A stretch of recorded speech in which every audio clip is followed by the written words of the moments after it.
یہ دنیا ایک وسیع اکھاڑا ہے جہاں پر ہر پل حق و باطل کا مارکا جاری رہتا ہے۔ بادی و نظر میں اکثر ایسا لگتا ہے باطل حق پر غالب آ گیا، مگر یہ غلبہ عارضی ہوتا ہے اور جیت بلاخر حق ہی کے حصے میں آتی، فتح سچ کا مقدر بنتی ہے کہ یہی آفاقی کلیہ ہے، یہی فطرت کا اصول ہے۔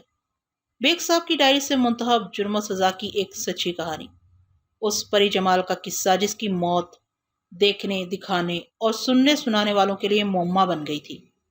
کہانی کا نام ہے کم ظرف۔ کیس کو عدالت میں لگے کم و بیش 2 ماہ ہوئے تھے، لیکن آج پہلی باقاعدہ سماعت تھی۔ عدالت کا کمرہ ایک سرے سے دوسرے سرے تک آباد تھا، کوئی کرسی خالی دکھائی نہیں دیتی تھی، سوائے اس کے جس پر منصف اراضی کو براجمان ہونا تھا۔ پھر کرسی انصاف بھی بھر گئی۔ جج نے حاضرین عدالت پر ایک جائزہ نگاہ ڈالی۔ تمام متعلقہ افراد کو موجود پا کر اس نے اس بات میں گردن ہلائی اور عدالتی کارروائی کا آغاز کر دیا۔ میرے موکل اس کیس کے ملزم رستم کو اس کے جرم سے آگاہ کیا گیا۔ ملزم نے صحت جرم سے انکار کر دیا۔ میرے موکل پر ایک خوبصورت عورت مونا کے قتل کا سنگین الزام تھا۔ ازیں علاوہ استغاثہ نے ایک جڑاؤ طلائی سیٹ کی چوری بھی اس کے کھاتے میں ڈال رکھی تھی، اور ظاہر ہے میرے موکل نے سونے کا کوئی جڑاؤ سیٹ چرایا تھا اور نہ ہی اس سیٹ کی مالک مونا نامی اس دلکش عورت کو قتل کیا تھا۔ صحت جرم سے انکار کے بعد ملزم کا حلفیہ بیان ریکارڈ کیا گیا، پھر جرا کا سلسلہ شروع ہوا۔ وکیل استغاثہ جج کی اجازت حاصل کرنے کے بعد ملزم والے کٹہرے کے نزدیک جا کر کھڑا ہو گیا اور گہری نظر سے اس کا جائزہ لینے لگا۔ ملزم اس جائزے سے تھوڑا بوکھلایا، پھر ریلنگ تھام کر پرسکون ہو گیا۔ چند لمحات کی خاموشی کے بعد وکیل استغاثہ نے اپنی جرا کا آغاز کیا۔ اس نے کھنکار کر گلا صاف کیا اور بدستور ملزم کی آنکھوں میں دیکھتے ہوئے سوال کیا، کیا میں پوچھ سکتا ہوں کہ تم کہاں کے رستم ہو؟ یہ ایک غیر متعلق سوال تھا۔ رستم گڑبڑا گیا اور جواب دیا، میں صرف نام کا رستم ہوں۔ او، وکیل استغاثہ نے بھویں اچکائی، تم نے گاما مار کا مونچھیں رکھ چھوڑی ہیں، میں سمجھا شاید تم بھی رستم پاکستان یا رستم زمائیاں۔ خیر، وہ لمحاتی طور پر متوقف ہوا، پھر اپنی بات پوری کرتے ہوئے بولا، کوئی اور رستم ہو یا نہ ہو، بہرحال تم چھپے رستم ضرور ہو۔ تمہارے چہرے کی معصومیت اور انداز کی سادگی کو دیکھ کر کوئی سوچ بھی نہیں سکتا کہ تم ایک خطرناک مجرم ہو۔ آبجیکشن یور آنر، میں نے تیز لہجے میں کہا۔ میرے موکل پر عائد کردہ الزامات ابھی تک ثابت نہیں ہو سکے، لہٰذا اسے مجرم یا خطرناک مجرم قرار دینا انصاف کے منافی ہے۔ جج نے میرے اعتراض کو درست تسلیم کرتے ہوئے وکیل استغاثہ کو ہدایت کی کہ وہ اپنے بیان میں سے مجرم کا لفظ خارج کر دے اور جرا کے سلسلے کو جاری رکھے۔ وکیل استغاثہ جج کی ہدایت پر عمل کرتے ہوئے دوبارہ ملزم کی جانب متوجہ ہو گیا۔ مسٹر رستم، کیا تمہیں اپنی مونچھوں سے بہت محبت ہے؟ میرا موکل 6 فٹ قد کا مالک ایک صحت مند شخص تھا۔ اس تندرستی پر گاما مارکا مونچھیں بڑی بھری لگتی تھی اور اس کی شخصیت کے تاثر کو ابھارنے کا سبب بھی تھی۔ میں نے رستم سے اب تک 2-3 ملاقاتیں ہی کی تھی، جن کے نتیجے میں بہت پر اعتماد ہو گیا تھا۔ وکیل استغاثہ کی طنزیہ اور نکیلی جرا اس کے لیے گھبراہٹ کا باعث نہیں تھی۔ کیا یہ صحیح ہے کہ یہ مونچھیں تمہارے لیے ایک ہتھیار کی حیثیت رکھتی ہیں؟ پتہ نہیں آپ کیا کہہ رہے ہیں، مونچھیں اور ہتھیار؟ تم بخوبی سمجھ رہے ہو میں جو کہہ رہا ہوں، وکیل استغاثہ نے معنی خیز لہجے میں کہا۔ میں اپنی جگہ سے اٹھ کر کھڑا ہوا، پھر اپنے موکل کی مدد کرتے ہوئے وکیل استغاثہ سے کہا، میرے فاضل دوست، پہیلیاں ڈال کر آپ ملزم کو ہراساں نہ کریں۔ آپ کو جو کچھ بھی کہنا ہے واضح الفاظ میں کہیں۔ پھر میں نے روئے سخن جج کی طرف موڑتے ہوئے کہا، جناب عالی، مونچھوں کا تذکرہ جرا کو کسی اور پر ڈال رہا ہے، جبکہ معزز عدالت میں اس وقت ایک قتل کے مقدمے کی سماعت ہو رہی ہے۔ وکیل صاحب، آپ ملزم کی مونچھوں کو زیر بحث لا کر کیا ثابت کرنا چاہتے ہیں؟ جج نے وکیل استغاثہ کی طرف دیکھتے ہوئے کہا، اور یہ ہتھیار سے آپ کی کیا مراد ہے؟ یور آنر، ملزم ان پلی پلائی صحت مند مونچھوں کے ذریعے صنف مخالف کو اپنی جانب راغب کرتا ہے۔ یہ مونچھیں اس کا آزمودہ کار ہتھیار ہیں اور موجودہ کیس میں اس ہتھیار نے بڑا کام دکھایا ہے۔ وکیل صاحب، آپ اپنے دعوے کی وضاحت کریں، جج نے وکیل استغاثہ کی طرف دیکھتے ہوئے کہا۔ وہ گہری سنجیدگی سے بولا، جناب عالی، میری بات کو سمجھنے کے لیے عورت کی نفسیات کو مد نظر رکھنا ضروری ہے۔ عورت بنیادی اور فطری طور پر کمزور اور تحفظ کی متلاشی ہوتی ہے۔ اسے مضبوط، طاقتور اور کڑیل مرد اچھے لگتے ہیں۔ ملزم ان اوصاف پر پورا اترتا ہے اور اس کی مونچھیں اس کے طریقے واردات میں بہت معاون ثابت ہوتی ہیں۔ میں نے ٹھوس لہجے میں کہا، میرے فاضل دوست، آپ نے عورت کی نفسیات کے حوالے سے جو کچھ بیان کیا ہے اسے فارمولا نہیں بنایا جا سکتا۔ بے شک یہ کوئی فارمولا نہیں، وہ ایک ایک لفظ پر زور دیتے ہوئے بولا، میں نے عورت کی عمومی نفسیات کا ذکر کیا ہے۔ جج وکیل استغاثہ سے مخاطب ہوتے ہوئے بولا، وکیل صاحب، اس وقت ملزم پر استغاثہ کی طرف سے 2 الزامات عائد کیے گئے ہیں۔ اول، اس نے مونا کو قتل کیا۔ دوم، اس کا جڑاؤ طلائی سیٹ چرا کر لے گیا۔ وہ تھوڑا متوقف ہوا، پھر بولا، ابھی آپ نے ملزم کی شخصیت اور عورت کی عمومی نفسیات کا جو فلسفہ پیش کیا ہے، اس سے تو یہ ظاہر ہوتا ہے کہ ملزم اور مقتول کے درمیان کوئی اور کہانی بھی تھی۔ یس یو آنر، وکیل استغاثہ نے جوش بھرے لہجے میں کہا، میں یہی اہم پوائنٹ معزز عدالت کے سامنے کھولنا چاہتا ہوں۔ ملزم نے اپنی پرتاثر شخصیت کا جادو جگا کر پہلے مقتول کے دل اور اذاں بعد گھر میں راہ بنائی، پھر اپنا کام کر کے چلتا بنا۔ دل میں راہ؟ آپ کی بات سے تو محسوس ہوتا ہے جیسے ایک پلمبر اور ایک آرٹسٹ کی خوبصورت بیوی کے درمیان کوئی دھانسو قسم کا عشق چل رہا تھا۔ میرا موکل اور اس مقدمے کا ملزم رستم پیشے کے اعتبار سے ایک پلمبر تھا، جبکہ مقتول ایک کمرشل آرٹسٹ خاور کی بیوی تھی۔ خاور مکلو روڈ پر واقع ایک ایڈورٹائزنگ کمپنی میں ملازم تھا۔ میرے ترش سوال کے جواب میں وکیل استغاثہ کے لبوں پر معنی خیز مسکراہٹ نمودار ہوئی۔ پھر وہ بڑے پورے اعتماد لہجے میں بولا، میں اسے دھانسو قسم کا عشق نہیں سمجھتا۔ یہ ایک طرف سے محض پسندیدگی اور دوسری جانب سے گہری چال کا مجموعہ تھا۔ جج نے دلچسپی لیتے ہوئے وکیل استغاثہ سے کہا، محض پسندیدگی اور گہری چال کی وضاحت معزز عدالت کے ریکارڈ پر آنا چاہیے۔ جناب عالی، وکیل استغاثہ اپنے سر کو تعظیمی جنبش دیتے ہوئے بولا، مقتول مونا ملزم کی صحت مند مونچھوں کو بہت پسند کرتی تھی، لہٰذا ان ہتھیار مونچھوں کے حامل کو بھی پسندیدگی کی نگاہ سے دیکھتی تھی۔ جبکہ ملزم مقتول کو متاثر کر کے اپنا مقصد حاصل کرنا چاہتا تھا، وہ مقتول کی کمزوری سے آگاہ ہو گیا تھا، لہٰذا اس نے اپنے ہتھیار کا استعمال کرتے ہوئے مقتول کا اعتماد حاصل کیا اور اس کا قیمتی زیور چرا کر وہاں سے نکل گیا۔ اور مونا کا قتل؟ میں نے سوالیہ نظر سے وکیل استغاثہ کو دیکھا۔ وہ بولا، مقتول نے ملزم کی چوری پکڑ لی ہوگی، اس کے بعد مقتول کی طرف سے مزاحمت ضروری تھی، چنانچہ ملزم نے اپنا راز فاش ہونے سے بچانے کے مقتول کی مزاحمت کے جواب میں اسے ہمیشہ ہمیشہ کے لیے خاموش کر دیا، تاکہ نہ رہے بانس اور نہ بجے بانسری۔ ویل ڈن مائی فرینڈ، میں نے ڈرامائی انداز میں کہا، کہانی بہت خوبصورت ہے، لیکن اس میں سب کچھ فرض کیا گیا ہے کہ ایسا ہوا ہوگا، ویسا ہوا ہوگا۔ میں ایک لمحے کو سانس لینے کے لیے رکا، پھر بات جاری رکھتے ہوئے کڑے انداز میں کہا، میرے فاضل دوست، آپ کے پاس کیا ثبوت ہے کہ میرے موکل نے مقتول کا قیمتی زیور چرایا ہے؟ اسے چوری کرتے دیکھ کر مقتول نے مزاحمت پیش کی، میرے موکل نے مقتول کی مزاحمت پر اسے قتل کر دیا۔ میں نے بے درپے 3 سوالات پوچھ ڈالے۔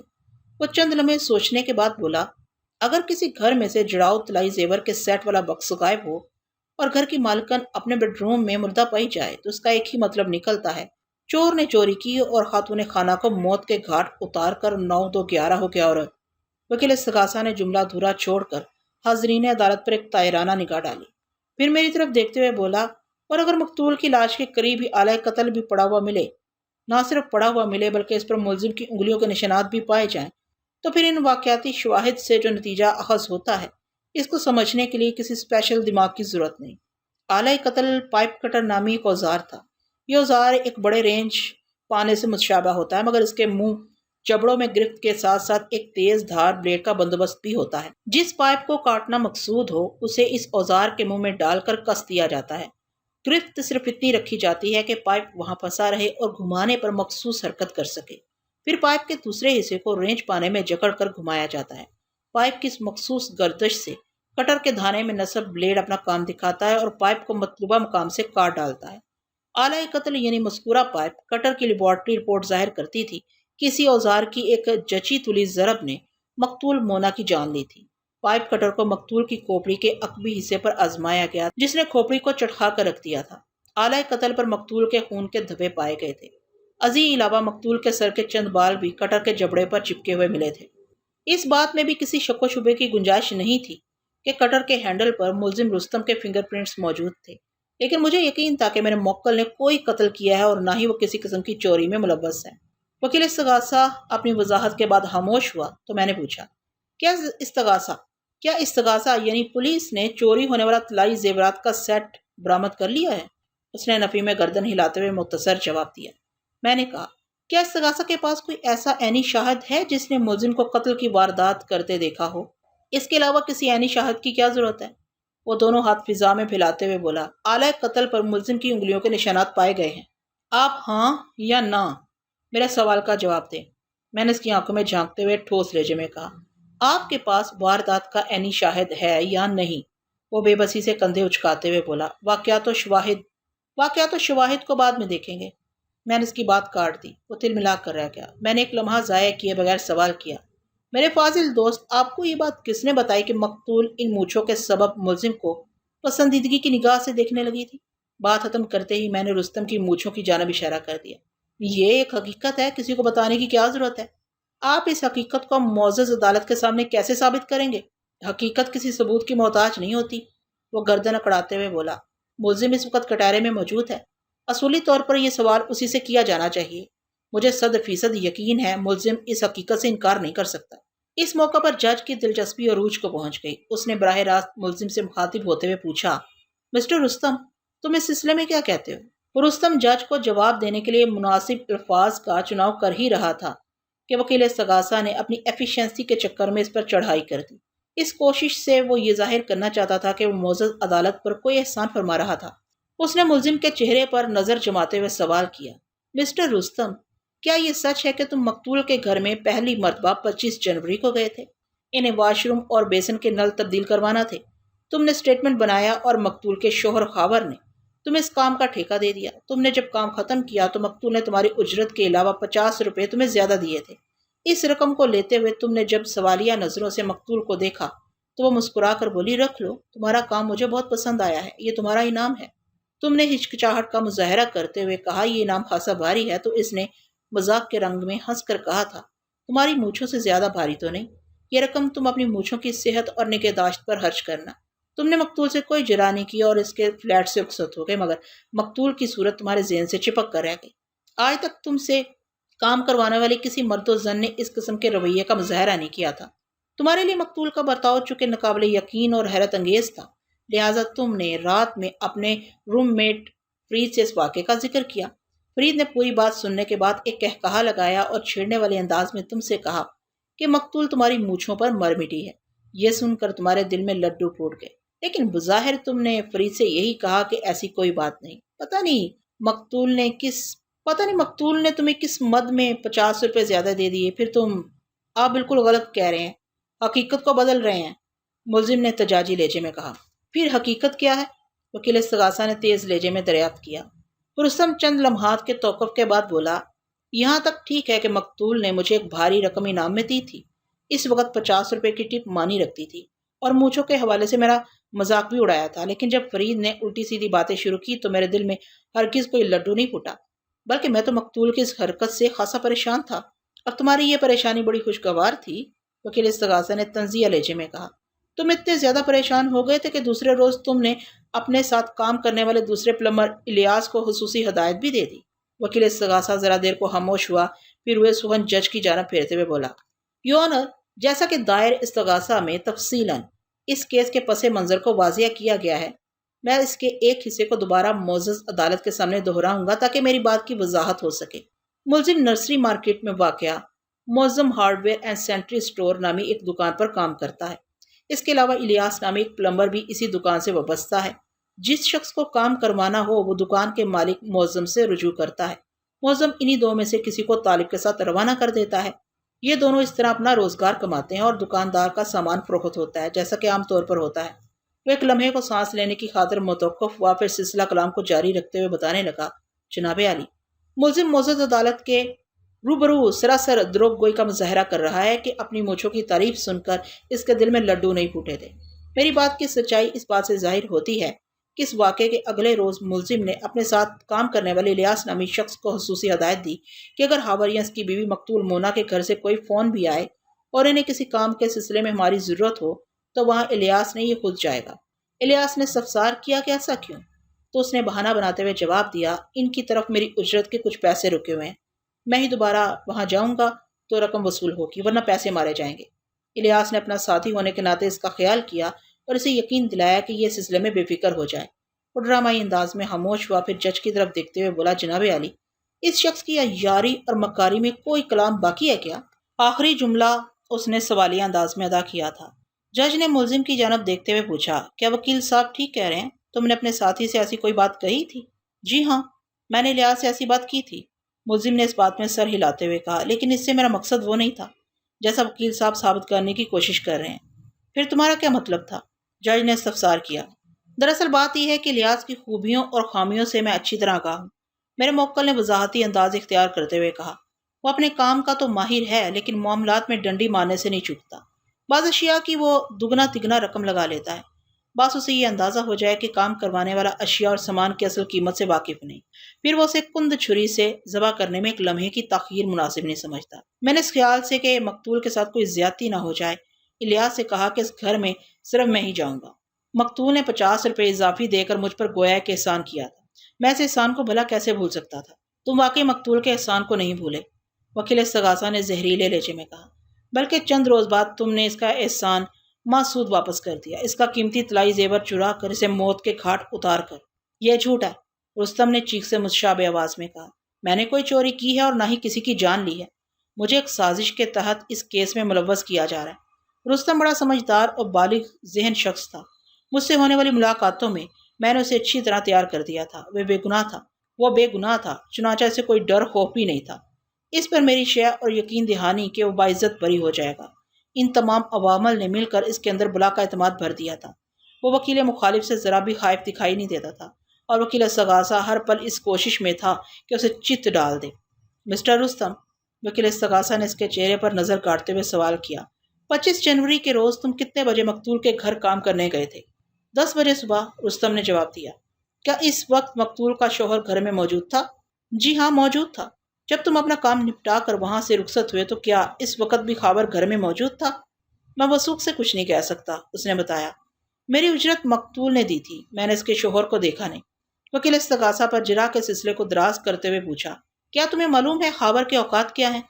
رستم شاید اس کی بات سمجھ نہیں سکا تھا، اس لیے الجھن زدہ نظر سے اسے تکنے لگا۔ وہ وضاحت کرتے ہوئے بولا، معزز عدالت یہ جاننا چاہتی ہے، کیا تم جانتے ہو مقتول کا آرٹسٹ شوہر خاور دفتر جانے کے لیے کتنے بجے گھر سے روانہ ہوتا ہے اور اس کی واپسی کب ہوتی ہے؟ پہلے میں یہ بات نہیں جانتا تھا، بعد میں پتہ چل گئی۔ بعد میں؟ وکیل استغاثہ نے چپتی ہوئی نظر سے اسے دیکھا۔ جب تم خاور کی غیر موجودگی میں ان کے گھر گئے، کیا میں غلط کہہ رہا ہوں؟ نہیں، آپ ٹھیک کہہ رہے ہیں۔ دوبارہ تم مقتول کے گھر گئے؟ رستم نے ایک لمحے سوچنے کے بعد جواب دیا، 30 جنوری کو۔ کتنے بجے؟ 3 بجے دوپہر۔ اس بار انہیں تمہاری کیا ضرورت پیش آ گئی تھی؟ کوئی ایئر لاک کا مسئلہ تھا۔ میری معلومات کے مطابق تمہاری دکان پر صبح 11 بجے اس مسئلے کی شکایت درج کرائی گئی تھی۔ پھر تم اتنی تاخیر سے وہاں کیوں پہنچے؟ کیا ضروری کام تھا؟ وکیل استغاثہ نے بڑے جارحانہ انداز میں استفسار کیا۔ میں یہ ثابت کر سکتا ہوں کہ تم دکان میں موجود ہی نہیں تھے۔ الیاس تمہاری غیر موجودگی کی گواہی دے گا، تم جھوٹ بول کر جان نہیں چھڑا سکتے۔ رستم تھوڑا سا گڑبڑایا، پھر تعامل کرتے ہوئے بولا، دراصل میں دکان ہی کے کام سے گیا تھا، معظم صاحب نے مجھے کہیں بھیجا تھا۔ ٹھیک ہے، میں تمہاری بات کا یقین کر لیتا ہوں، وکیل استغاثہ نے حاتم طائی کی قبر پر گویا لات مارتے ہوئے کہا۔ اب یہ بتاؤ، کیا تم نے مقتول کے گھر جا کر اس کا کام کر دیا؟ بہت معمولی سا فالٹ تھا، میں نے 10 منٹ میں ٹھیک کر دیا، رستم بڑی سادگی سے بولا۔ گھر کے تمام نلوں میں گرم پانی نہیں آ رہا تھا، گیزر کی سپلائی لائن میں ایئر پھنس گئی تھی، میں نے وہ ایئر نکال دی تو مسئلہ حل ہو گیا۔ یہ مسئلہ حل کر کے تم فوراً وہاں سے رخصت ہو گئے ہوگے؟ وکیل استغاثہ نے چپتے ہوئے لہجے میں کہا، یعنی 3:10 پر۔ جواب دینے سے پہلے رستم تھوڑا متذبذب دکھائی دیا، پھر اس نے پر اعتماد لہجے میں کہا، میں لگ بھگ 3:30 بجے وہاں سے واپس آیا تھا۔ کیوں بھائی؟ وکیل استغاثہ نے مصنوعی حیرت کا اظہار کرتے ہوئے باواضح بلند کہا، تم 3 بجے وہاں پہنچے، 10 منٹ کا کام تھا، بقول تمہارے اس حساب سے 3:10 پر تم فارغ ہو گئے، پھر مزید 20 منٹ تک تم وہاں کیا کرتے رہے؟ دراصل میں مقتول سے باتوں میں لگ گیا تھا، متعاملانہ انداز میں بولا۔ اس بات چیت میں پتہ نہیں 20 منٹ کیسے گزر گئے، وہ ایسی کیا بات چیت تھی کہ تمہیں وقت گزرنے کا احساس ہی نہیں ہوا؟ وکیل استغاثہ نے تعجب بھرے لہجے میں استفسار کیا، جبکہ تمہیں معلوم ہو چکا تھا مقتول کا شوہر اس وقت گھر میں موجود نہیں۔ وہ ایک لمحے کو متوقف ہوا، پھر نکیلے پرائے میں بولا، لگتا ہے تم دونوں میں کوئی نہایت ہی دلچسپ اور وقت فراموش گفتگو کھل گئی تھی۔ وہ بس کچھ نہیں، رستم نے ہچکچاہٹ امیز لہجے میں کہا۔ مونا مجھ سے ایئر لاک کے بارے میں معلومات حاصل کرتی رہی، انہیں اکثر ایئر لاک کا مسئلہ درپیش رہتا تھا۔ میں نے مونا کو بتایا کہ وہ گیزر کے لیے الگ سے پانی کی ٹینکی لگوا لے۔ ان کے فلیٹ میں صرف ایک ٹینکی تھی جو کچن میں لگی ہوئی تھی، گیزر اس ٹینکی سے ذرا فاصلے پر نصب تھا۔ مسئلہ یہ تھا کہ ان کی اپارٹمنٹ بلڈنگ میں ایک مخصوص وقت پر پانی آتا تھا اور لگ بھگ 2 گھنٹے پانی کی سپلائی جاری رہتی۔ ٹینکی تو 10 منٹ میں بھر جاتی، اس کے بعد ڈائریکٹ پانی استعمال میں رہتا۔ 10 منٹ میں بھرنے والی ٹینکی اگر زیادہ استعمال کے باعث پانی کے مخصوص وقت سے پہلے خالی ہو جاتی تو گیزر کی سپلائی لائن میں ایئر پھنس جاتی، جس کے نتیجے میں گرم نلوں میں پانی آنا بند ہو جاتا۔ اس مسئلے کے 2 ہی حل تھے، ایک یہ کہ پانی کی سپلائی 24 گھنٹے رہے، اور یہ سرے دست ممکن نہیں تھا،